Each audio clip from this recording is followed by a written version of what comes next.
네, 안녕하세요. JB입니다. 멤버십 회원이신 멍무님이 소중한 슈퍼땡스 후원을 보내주셨는데요. 정말 감사드리고요. 앞으로도 많은 도움 받으실 수 있게 최선을 다하겠습니다. 오늘 영상에서는 어제 나스닥과 채권 시황에 대해 전해드리면서 개별 기업 소식으로는 좋은 실적을 발표한 타겟과 테슬라 소식 전해드리도록 하겠습니다. 그리고 멤버십 회원분들께 공지사항 하나 전해드리자면요. 저는 아마 오늘 밤에 뭔가에 매수를 들어갈 것 같고요. 멤버십 게시물을 2번 올리도록 하겠습니다. 첫 번째 게시물은 프리장에서 실업수당 청구 건수가 나오고 최대한 빠르게 9시 45분에서 10시 사이에 올리도록 하고요. 두 번째 게시물은 본장 시작하고 11시에서 11시 20분 사이에 올리도록 하겠습니다. 프리장에서 바로 매수에 들어가는 게 좋을지, 본장에 들어가는 게 좋을지, 아니면 둘 다 들어가는 게 좋을지는 돌아가는 상황을 보고 판단할 예정이고요. 아무튼 평소 저의 실시간 장중 시황 분석과 매수 매도를 참고하고 계신 멤버십 회원분들은 해당 시간에 멤버십 커뮤니티 게시판을 잘 확인해 주시면 좋을 것 같습니다. 네, 그럼 본격적으로 어제 시황 설명 시작하겠습니다. 어제 나스닥 증시와 반도체 섹터는 모두 좋게 상승으로 마무리했습니다. 채권은 엄청난 변동성을 보이다가 결국 보합권에서 마무리했고요. 어제는 해프닝이 좀 있었죠. 바로 시장에서 주목하고 있던 비농업 고용 수정치가 발표 예정 시간인 11시보다도 거의 30분 정도 늦게 발표가 된 건데요. 그래서 발표가 지연되는 이 30분 동안 주식도 주식이지만 특히 채권 시장이 꽤 심한 변동성을 보였습니다. 자, 그런데 어쨌든 발표가 됐고 81만 8천 개의 일자리 수가 하향 조정된 수치가 나왔습니다. 근데 막상 또 발표가 되니까 시장은 약간의 변동성만 짧은 시간 내에 보여주고 좋게 잘 상승했는데요. 결국 제가 어제 영상에서 말씀드렸던 이유가 그대로 적용됐다고 보시면 될 것 같습니다. 이게 이미 지난 데이터라는 점, 그리고 81만 8천 개의 일자리가 줄었다고 해도 여전히 괜찮은 수치라는 점. 왜냐면 월 평균 수치를 내보면 그동안 24만 6천 개씩 증가한 것으로 알고 있었던 일자리 수가 알고 보니 17만 8천 개씩 증가했다는 거거든요.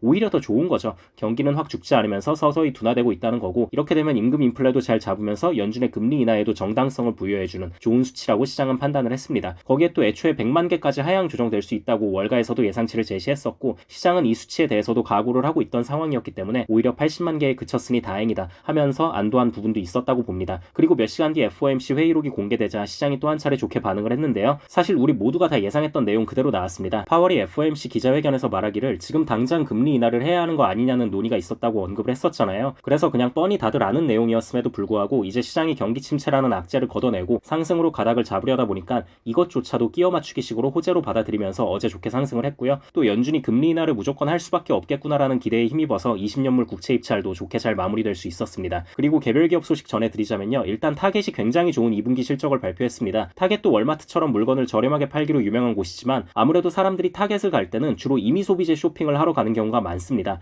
월마트는 막 식료품 같은 필수 소비재를 사러 많이 가는 거고요. 그래서 아무튼 타겟의 실적은 중산층 이상의 소비 심리와 소비 여력을 더 잘 드러낼 수 있다고 보시면 되는데요. 타겟의 실적이 엄청 잘 나온 걸로 봐선 현재 미국의 경기는 여전히 문제가 없고 침체 걱정 역시 안 하셔도 될 것 같다는 말씀을 드리고 싶습니다. 그리고 마지막으로 테슬라 소식 전해드리자면요. 기가 네바다에서 역대 최다의 파워월을 생산했다고 합니다. 혹시 모르는 분들이 계실까봐 부연 설명을 드리자면요. 파워월은 가정용 에너지 저장 장치라고 보시면 되고요. 메가팩은 공장용 에너지 저장 장치라고 보시면 됩니다. 테슬라의 에너지 사업이 계속 잘 성장해 간다는 신호로 보시면 될 것 같고요. 또 테슬라가 이번에 모델 S와 X의 판매를 촉진하기 위해서 드라이브 애니웨어이라는 패키지 상품을 출시했는데요. 이 패키지의 가격은 $5,000고 3년 동안 전 세계 어디에서나 슈퍼차저를 무료로 이용할 수 있고 FSD와 프리미엄 커넥티비티까지 포함된 상품이라고 합니다. 최근 테슬라가 중국에서의 판매량은 좋게 올라오고 있는데 미국과 유럽에서의 판매량이 문제가 되고 있는 상황이라 그런지 여러모로 차량 판매에 애를 많이 쓰는 것 같습니다. 네, 그럼 오늘 영상은 이 정도 하면 될 것 같고요. 저는 영상 초반에 말씀드렸다시피 오늘 밤에 뭔가에 매수를 들어갈 것 같고 멤버십 게시물을 2번 올릴 예정이니까요. 평소 저의 실시간 시황 분석과 매수 매도를 참고하고 계신 멤버십 회원분들은 프리장 시작하고 9시 45분에서 10시 사이, 그리고 본장 시작하고 11시에서 11시 20분 사이에 멤버십 커뮤니티 게시판을 잘 확인해 주시면 좋을 것 같습니다. 그럼 구독자분들 모두 좋은 하루 보내시고요.